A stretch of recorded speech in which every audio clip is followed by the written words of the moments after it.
Hello, guys, welcome to Psyched Minds. If you have not subscribed yet to the channel, do subscribe, like, and share if you like the content. We are starting with a new book, Damian by Hermann Hesse. Damian by Hermann Hesse in English. Let's start.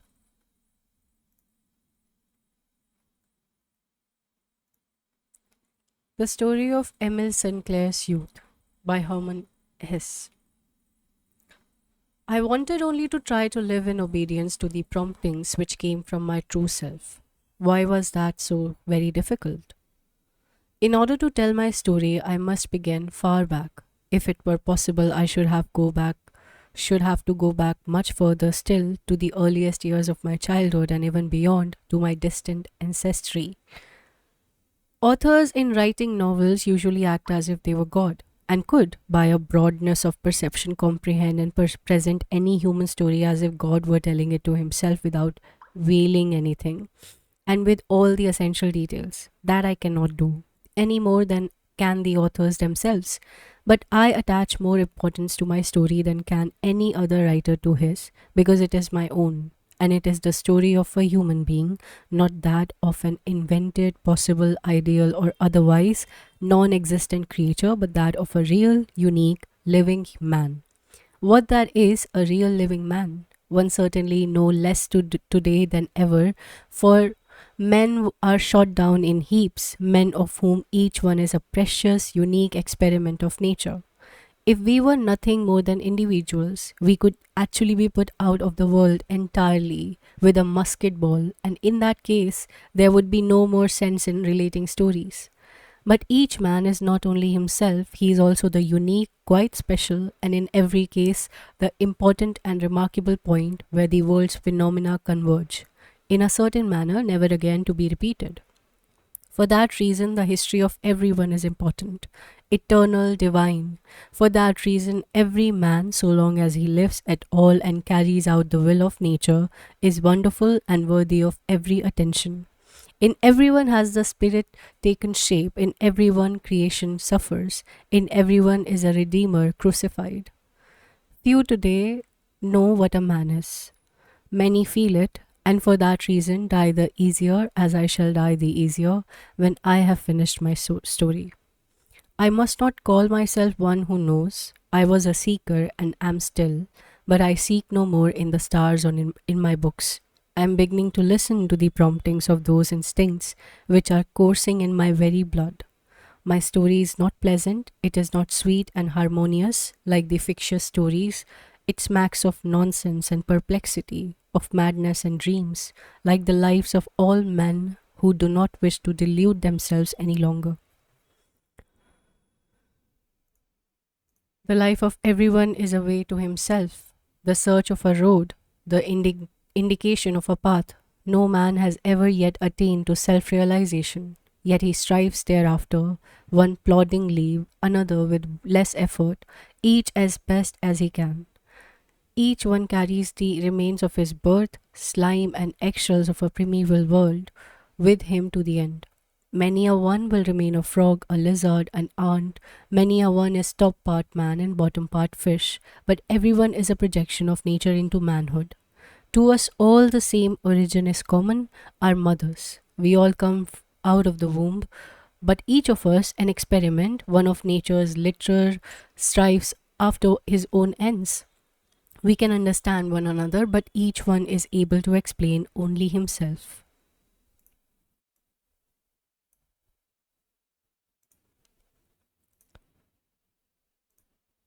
Chapter 1, Two Worlds.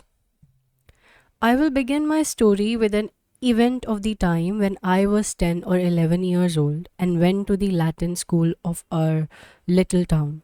Much of the old time fragrance is wafted back to me, but my sensations are not unmixed as I pass in review my memories.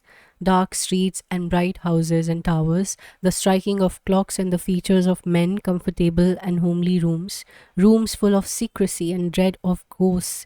I sense again the atmosphere of cozy warmth. of rabbits and servant girls, of household remedies and dried fruit. Two worlds passed there, one through the other. From two poles came forth day and night. The one world was my home, but it was even narrower than that, for it really comprised only my parents. This world was for the most part very well known to me. It meant mother and father, love and severity, good example in school. It was a world of subdued luster, of clarity and cleanliness. Here were friendly words, washed hands, clean clothes, and good manners. Here the morning hymn was sung and Christmas was kept. In this world were straight lines and paths which led into the future. Here were duty and guilt, evil conscience and confession, pardon and good resolutions, love and adoration, Bible text and wisdom. To this world our future had to belong. It had to be crystal pure, beautiful, and well ordered.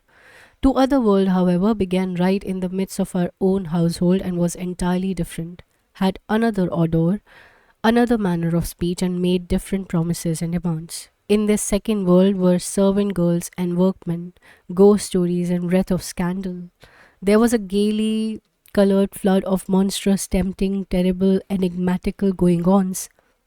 Things such as the slaughterhouse and prison, drunken men and scolding women, cows in birth throes, plunging horses, tales of burglaries, murders, and suicides. All these beautiful and dreadful, wild and cruel things were round about. In the next street, in the next house, policemen and tramps passed to and fro, drunken men beat their wives, crowds of young girls flowed out of factories in the evening, old women were able to bewitch you and make you ill, robbers dwelt in the wood, incendiaries were rounded up by mounted policemen. Everywhere seethed and reeked this second, passionate world, everywhere except in our rooms, where mother and father were. And that was a good thing. It was wonderful that here in our house there were peace, order and repose, duty and a good conscience, pardon and love, and wonderful that there were also all the other things, all that was loud and shrill, sinister and violent, yet from which one could escape with one bound to mother. And the oddest thing was how closely the two worlds bordered each other, how near they both were. For instance, our servant let Lena, as she sat by the sitting room door at evening prayers, and sang the hymn with her bright voice, her freshly washed hands, laid on her smoothed out apron, belonged absolutely to father and mother, to us, to what was bright and proper. I immediately after in the kitchen or in the woodshed when she was telling me the tale of the headless dwarf, or when she quarreled with the women of the neighborhood in the little butcher's shop, then she was another person, belonged to the other world, and was enveloped in mystery. It was the same with everything and everyone, especially with myself. To be sure, I belonged to the bright, respectable world. I was my parents' child, but the other world was present in everything I saw and I heard, and I also lived in it, although it was often strange and foreign to me, although one had here, there regularly a bad conscience and anxiety. Sometimes I even like to live in the forbidden world best, and often the homecoming into the brightness, however necessary and good it might be, seemed almost like a return to something less beautiful, to something more uninteresting and desolate. At times I realized this. My aim in life was to grow up like my father and mother, as bright and pure, as systematic and superior. But the road to attainment was long. You had to go to the school and study and pass tests and examinations. The road led past the other dark world and through it, and it was not improbable that you would remain there and be buried in it. There were stories of prodigal sons to whom that had happened. I was passionately fond of reading them. There, the return home to father and to the respectable world was always so liberating and so sublime. I quite felt that this alone was right and good and desirable. But still, that part of the stories which dealt with the wicked and the profligate was by far the most alluring. And if one had been allowed to acknowledge it openly, it was really often a great pity that the prodigal repented and was redeemed. But one did not say that, nor did one actually think it. It was only present somehow or other as a presentiment or a possibility deep down in one's feelings. When I pictured the devil to myself, I could quite well imagine him down below in the street, openly in or in disguise, or at the annual fair or in the public house, but I could never imagine him with us at home. My sisters also belonged to the bright world. It often seemed to me that they approached more nearly to father and mother than they were better and nicer mannered than myself, without so many faults. They had their feelings, they were naughty, but that did not seem to me to be deep rooted. It was not the same as for me, for whom the contact with evil was strong and painful, and the dark world so much nearer. My sisters, like my parents, were to be treated with regard and respect. If you had had a quarrel with them, your own conscience accused you afterwards as the wrongdoer and the cause of the squabble, as the one who had to beg pardon. For in opposing my sisters, I offended my parents, the representatives of goodness and law. There were secrets which I would much sooner have shared with the most depraved street urchins than with my sisters. On good bright days, when I had a good conscience, it was often delightful to play with my sisters, to be gentle and nice to them, and to see myself under a halo of goodness. That was how it must be if you were an angel. That was the most sublime thing we knew, to be an angel, surrounded by sweet sounds and fragrance like Christmas and happiness. But oh, how seldom were such days and hours perfect. Often, when we were playing on one of the nice, harmless, proper games, I was so vehement and impetuous, and I so annoyed my sisters that we quarreled and were unhappy. Then, when I was carried away by anger, I did and said things, the wickedness of which I felt deep and burning within me, even while I was doing and saying them. Then came sad, dark hours of remorse and contrition, the painful moment when I begged pardon, and then again a beam of light, a peaceful, grateful happiness without discord for minutes or hours. I used to go to the Latin school. The school sons of the mayor and of the head forester were in my class and sometimes used to come to our house. They were wild boys, but still they belonged to the world of goodness and of propriety. In spite of that, I had close relations with neighbors' boys, children of the public school, whom in general we despised. With one of these, I must begin my story. One half holiday, I was little more than 10 at the time. I went out with two boys of the neighborhood. A public school boy of about 13 years joined our party. He was bigger than We were a coarse and robust fellow, the son of a tailor. His father was a drunkard and the whole family had a bad reputation. I knew Frank Cromer well. I was afraid of him and was very much displeased when he joined us. He had already acquired manly ways and imitated the gait and manner of speech of the young factory hands. Under his leadership, we stepped down to the bank of the stream and hid ourselves from the world under the first arc of the bridge.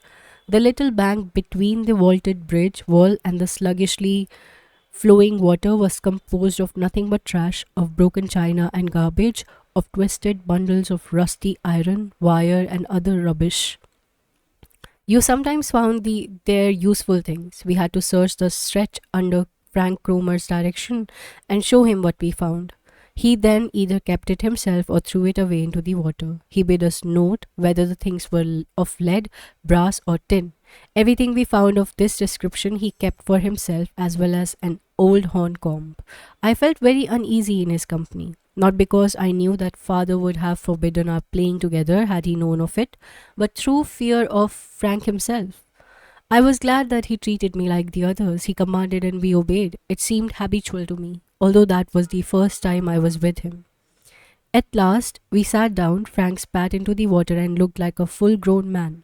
He spat through a gap in his teeth, directing the sputum in any direction he wished. He began a conversation, and the boys vied with one another in bragging of schoolboy exploits and pranks. I was silent, and yet, if I said nothing, I was afraid of calling attention to myself and inciting Cromer's anger against me. My two comrades had from the beginning turned their back on me and had sided with him. I was a stranger among them, and I felt my clothes and manners to be a provocation. It was impossible that Frank should like me, a Latin schoolboy and the son of a gentleman, and the other two, I felt as soon as it came to the point, would disown me and leave me in the lurch. At last, through mere fright, I also began to relate a story. I invented a long narration of theft, of which I made myself the hero.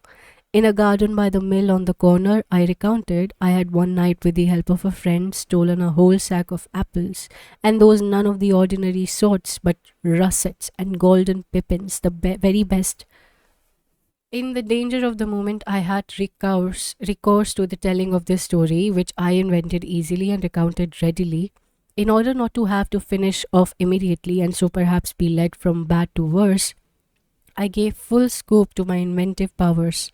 One of us, I continued, always had to stand sentinel while the other was throwing down apples from the tree, and the sack had become so heavy that at last we had to open it again and leave half the apples behind. But we returned at the end of half an hour and took the rest away with us. I hoped at the end to gain some little applause. I had warmed to my work and had to let myself go in my narration. The two small boys waited quiet and expectant, but Frank Cromer looked at me penetratingly through half closed eyes and asked me in a threatening tone, "Is that true?" "Yes," I said. "Really and truly?" "Yes, really and truly," I asserted defiantly, though inwardly I was stifling through fear. "Can you swear to it?" I was terribly frightened, but I answered without hesitation, "Yes." "Then say, 'I swear by God and all that's holy.'" I said, "I swear by God and all that is holy." "Oh, gone," said he, and turned away. I thought that everything was now all right and was glad when he got up and made for the town. When we were on the bridge, I said timidly that I must now go home. "Don't be in such a hurry," laughed Frank. "We both go the same way." He dawdled on, and I dared not tear myself away, especially as he was actually taking the road to our house. As we arrived, I looked at the heavy brass knocker, the sun on the window, and the curtains in my mother's room, and I breathed a sigh of relief. Home at last! What a blessing it was to be home again, to return to the brightness and peace of the family circle. As I quickly opened the door and slipped inside, ready to shut it in behind me, Frank Cromer forced his way in as well. He stood beside me in the cool, dark stone corridor, which was only lighted from the courtyard, held me by the arm and said softly, "Not so fast, you." Terrified, I looked at him. His grip on my arm was one of iron. I tried to think what he had in his mind, whether he was going to maltreat me. I wondered if I should scream, whether anyone would come down quickly enough to save me, but I gave up the idea.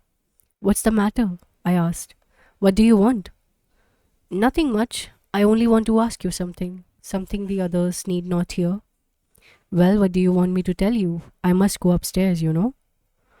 "You know, don't you, whose orchard that is by the mill on the corners?" said Frank softly. "No, I don't know. I think it's the miller's." Frank had wound his arm around me, and he drew me quite close to him so that I had to look up directly into his face. His look boded ill. He smiled maliciously, and his face was full of cruelty and power. "Now, kid, I can tell you whose the garden is. I have known for a long time that the apples had been stolen, and I also know that the man said he would give 2 marks to anyone who would tell him who stole the fruit." "Good heavens!" I exclaimed. "But you won't tell him anything." I felt it was useless to appeal to his sense of honor. He came from the other world. For him, betrayal was no crime. I felt that for a certainty. In these matters, people from the other world were not like us. "Say nothing," laughed Cromer. "Look here, my friend, do you think I am minting money and can make 2 shilling pieces myself? I'm a poor chap and I haven't got a rich father like yours, and when I get the chance of earning 2 shillings, I must take it. He might even give me more." Suddenly, he let me go free. Our house no longer gave me an impression of peace and safety. The world fell to pieces around me. He would report me as a criminal. My father would be told, perhaps even the police might come for me. The terror of utter chaos menaced me. All that was ugly and dangerous was aligned against me. The fact that I had not stolen at all did not count in the least. I had sworn to it besides. Oh dear. I burst into tears. I felt I must buy myself off. Despairingly, I searched all my pockets, not an apple, not a penknife, absolutely nothing. All at once, I thought of my watch. It was an old silver one which wouldn't go. I wore it for no special occasion, no special reason. It came down to me from my grandmother. I drew it out quickly. Cromer, I said, listen, you must not give me away. That wouldn't be nice of you. Look here, I will give you my watch. I haven't anything else. Worse luck, you can have it. It's a silver one. The mechanism is good. There is one little thing wrong. That's all. It needs repairing. He smiled and took the watch in his big hand. I looked at his hand and felt how coarse and hostile he was, how it grasped at my life and peace. It's silver, I said timidly. I wouldn't give a straw for your silver and old watch, he said with a deep scorn. Get it repaired yourself. But Frank, exclaimed, quivering with fear lest he should go away. Wait a minute, do take the watch. It's really silver, really and truly. And I haven't got anything else. He gave me a cold and scornful look. Very well then, you know who I am going to. Or I can tell the police. I know the sergeant very well. He turned to go. I held him back by the sleeve. I could not let that happen. I would much rather have died than bear all that would take place if he went away like that. Frank, I implored, hoarse with emotion. Please don't do anything silly. Tell me it's only a joke, isn't it? Oh, yes, a joke, but it might cost you, dear. Do tell me, Frank, what to do. I'll do anything. He examined me critically through his screwed up eyes and laughed again. Don't be silly, he said with Don't be silly, he said with affected affability. You know as well as I do, I've got the chance of earning a couple of marks and I'm not such a rich fellow that I can afford to throw it away. You know that well enough, but you are rich. Why, you have even got a watch. You need only give me just 2 marks and everything will be all right. I understood his logic. But 2 marks? For me, that was as much and just as unobtainable as 10, as 100, or as 1,000. I had no money. There was a money box that my mother kept for me with a couple of 10 and 5 pfennig pieces inside, which I received from my uncle, which he paid us when he paid us a visit, or from similar sources. I had nothing else. At that age, I received no pocket money at all. I have nothing, I said sadly. I have no money at all, but I'll give you everything I have. I've got a book about Red Indians and also soldiers and a compass. I'll get that for you. But Cromer only screwed up his evil mouth and spat on the ground. Quit your jawing, he said commandingly. You can keep your old trash yourself. A compass? Don't make me angry. Do you hear? And hand over the money. But I haven't any. I never get money. I can't help it. Very well then, you will bring me the 2 marks in the morning. I shall wait for you in the market after school, that's all. If you don't bring any money, look out. Yes, but where shall I get it then? Good Lord, if I haven't any. There's enough money in your house. That's your business. Tomorrow after school then, and I tell you, if you don't bring it. His eyes darted a terrible look at me and he spat again and vanished like a shadow. I could not go upstairs. My life was ruined. I wondered if I should run away and never come back or go and drown myself. But these thoughts were not clearly formulated. I sat crouched in the dark on the bottom step and I surrendered myself to my misfortune. There Lena found me in tears as she came down with a basket of get wood. I begged her to say nothing on her return and I went up. My father's hat and my mother's sunshade hung on the rack near the glass door. All these things reminded me of home and tenderness. My heart went out to them imploringly and grateful for their existence. I felt like the prodigal son who, when he looked into his old homely room and sensed its familiar atmosphere. All this, the bright father and mother world, was mine no longer, and I was buried deeply and guiltily in the strange flood, ensnared in sinful adventures, beset by enemies and dangers, menaced by shame and terror. The hat and sunshade, the good old sandstone floor, the big picture over the hall cupboard, and the voice of my elder sister in the living room, all this was dearer and more precious to me than ever. But it was no longer consolation and secure possessions. All of it was now a reproach. All this belonged to me no more.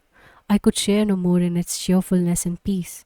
I carried mud on my shoes that I could not wipe off on the mat. I brought shadows in with me, of which the home world had no knowledge.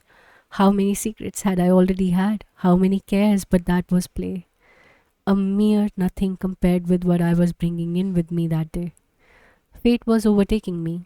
Hands were stretched out for me, from which even my mother could not protect me, of which she was to be allowed no knowledge. It was all the same. Whether my offense was thieving or a lie, had I not taken a false oath by, oh God, my sin was not this or that, I had tendered my hand to the devil. Why did I follow him? Why had I obeyed Cromer more than ever I did my father? Why had I falsely invented the story of the theft? Why had I plumed myself on having committed a crime as if it had been a deed of heroism? Now the devil had me by the hand, now the evil one was pursuing me. For a moment I felt no further dread of the morrow, but I had the terrible certainty that my way was leading me further and further downhill and into the darkness. I realized clearly that from my wrongdoing after other wrongdoings must result, that the greetings and kisses I gave to my parents would be a lie, that a secret destiny I should have to conceal hung over me. For an instant, confidence and hope came to me like a lightning flash as I gazed at my father's hat. I would tell him everything, would accept his judgment and the punishment he might mete out. He would be my confidant and would save me. Confession was all that would be necessary, as I had made so many confessions before, a difficult, bitter hour, a serious, remorseful plea for forgiveness. How sweetly that sounded! How tempting that was! But nothing came of it. I knew that I should not do it. I knew that I had now a secret, that I was burdened with guilt for which I myself would have to bear the responsibility alone. Perhaps I was at this very moment at the crossroad. Perhaps from this hour henceforth I should have to belong to the wicked forever, share secrets with the bad, depend on them, obey them, and become as one of themselves. I had pretended to be a man and a hero. Now I had to take the consequences. I was glad that my father, as he entered, found fault in my boots. It diverted his attention from something worse, and I allowed myself to suffer his reproach, secretly thinking of the other. That gave birth to a peculiar new feeling in me, an evil cutting feeling like a barbed hook. I felt superior to my father. I felt for an instant duration a certain scorn of his ignorance. His scolding over the wet boots seemed to me petty. If only you knew, I thought, and looked upon myself as a criminal who is being tried for having stolen a loaf of bread while he ought to confess to having committed murder. It was an ugly and repugnant feeling, yet strong and not without a certain charm, and it chained me to my secret and my guilt more securely than anything else. Perhaps Cromer had already gone to the police and given me away, I thought, and a storm is threatening to break over my head, while here I am looked upon as a mere child. This was the important and permanent element of the whole event up to this point of my narration. It was the first cleft in the sacredness of parenthood. It was the first split in the pillar on which my childhood had reposed, and which everyone must overthrow before he can attain to self realization. The inward fundamental basis of our destiny is built up from these events, which no outsiders observes. Such a split or cleft grows together again, heals up, and is forgotten. But in the most secret chamber of the soul, it continues to live and bleed. I myself felt immediate terror in the presence of this new feeling. I would have liked to embrace my father's feet then and there, to beg his forgiveness, but one cannot beg pardon for something fundamental, and a child knows and feels that as well as deeply as any adult. I felt the need to think over the affair and to consider ways and means for the morrow, but I did not get around it.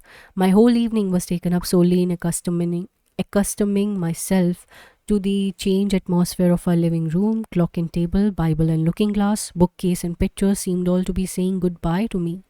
With freezing heart, I had to stand by and watch my world, the good happy time of my life, sever itself from me to be relegated to the past. I was forced to realize that I was being held fast to my new sucking roots in the darkness of the unfamiliar world outside. For the first time, I tasted death, and death tasted bitter. For it is birth with the terror and fear of a formidable renewal. I was glad to be lying at last in bed, but first I had passed through purgatory in the form of evening prayers, and we had sung a hymn, one of my favorite ones. Alas, I did not join in, and each note was note was gall and poison for me. I did not join in the common prayer either when my father gave the blessing, and when he finished, "Be with us all," I tore myself convulsively from the circle. The grace of God was with them all, but with me no longer. Cold and very tired, I went away.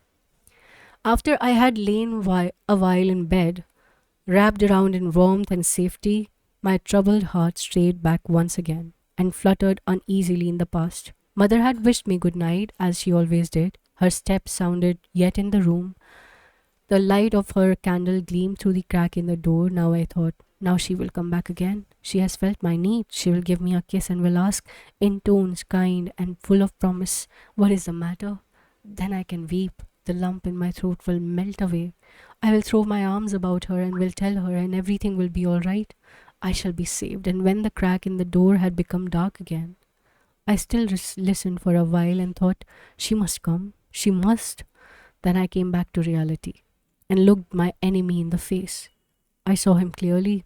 He had one eye closed, his mouth laughed uncouthly. While I gazed at him in the inevitable nod at my heart, he became bigger and more ugly, and his wicked eye lit up devilishly. He was close beside me until I dropped off to sleep, but I did not dream of him, nor of the day's events.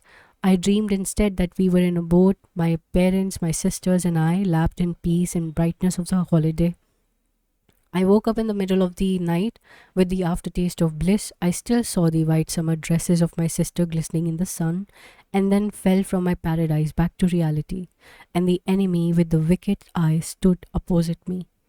I looked ill when my mother came in quickly in the morning and told me how late it was and wanted to know why I was still in bed. And when she asked what was the matter with me, I vomited. But I seemed to have gained a point. I rather liked to be somewhat ill and to be allowed to spend the morning in bed drinking chamomile tea, to listen to mother clearing up in the next room, and to hear Lena outside in the corridor opening the door to the butcher. To stay away from morning school was rather like a fairy story, and the sun which played in the room was not the same you saw through the green curtains at school. But today all this had lost its charm for me. It had a false ring about it.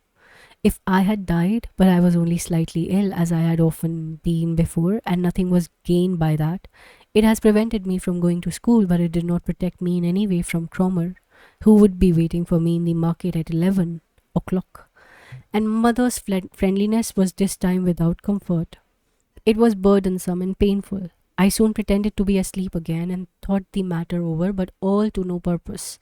I had to be in the market at 11 o'clock. For that reason, I got up at 10 and said that I was better. As usual in such cases, I was told that either I must go back to bed or go to school in the afternoon. I said I would rather go to school. I had formed a plan. I dared not go to Cromer without money. I had to get possession of the little saving box which belonged to me. There was not enough money in it, far from enough, I knew, but it was still a little, and something told me that a little was better than nothing, for at least Cromer had to be appeased.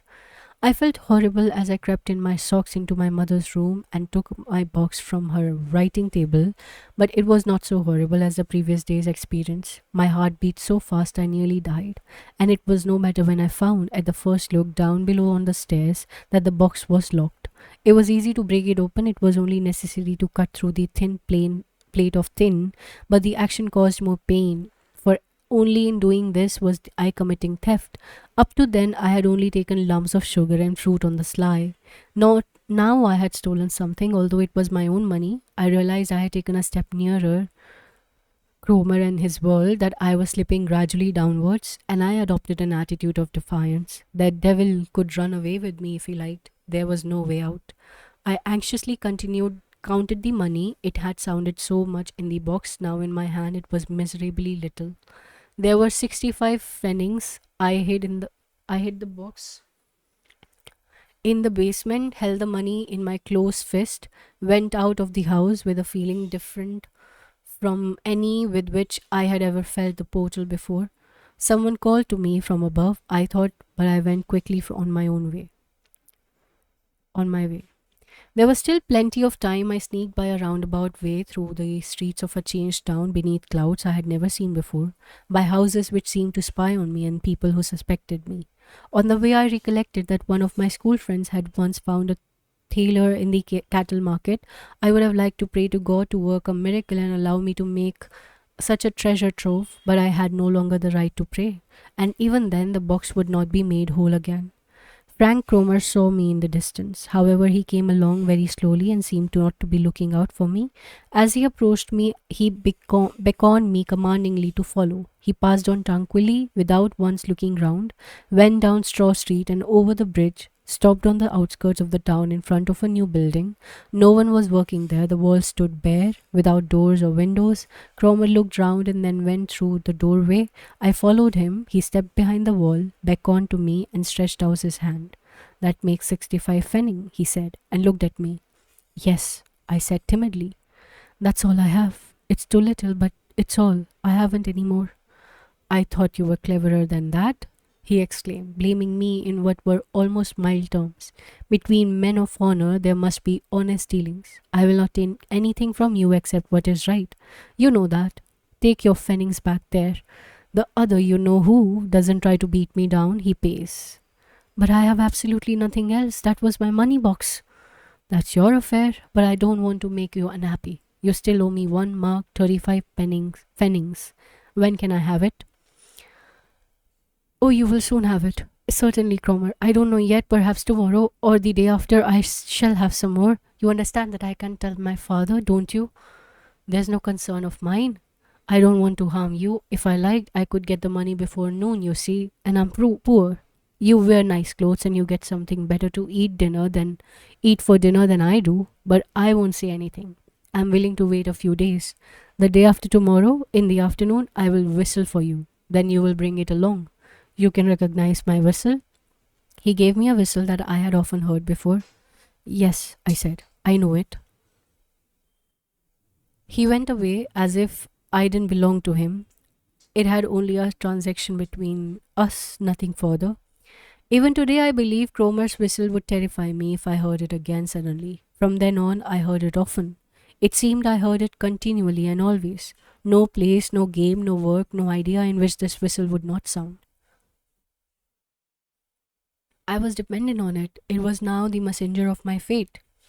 On mild, glowing autumn afternoons, I was often in our little flower garden, which I loved dearly. A peculiar impulse made me take up again boyish games, which I had played formerly.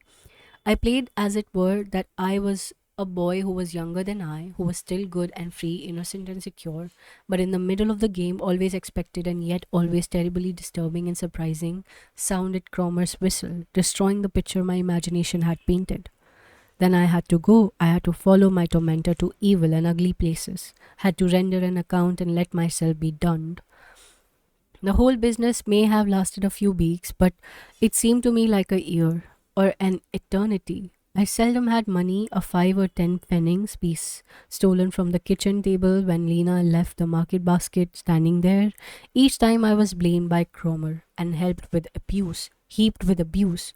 It was I who deceived him and kept back what was his due.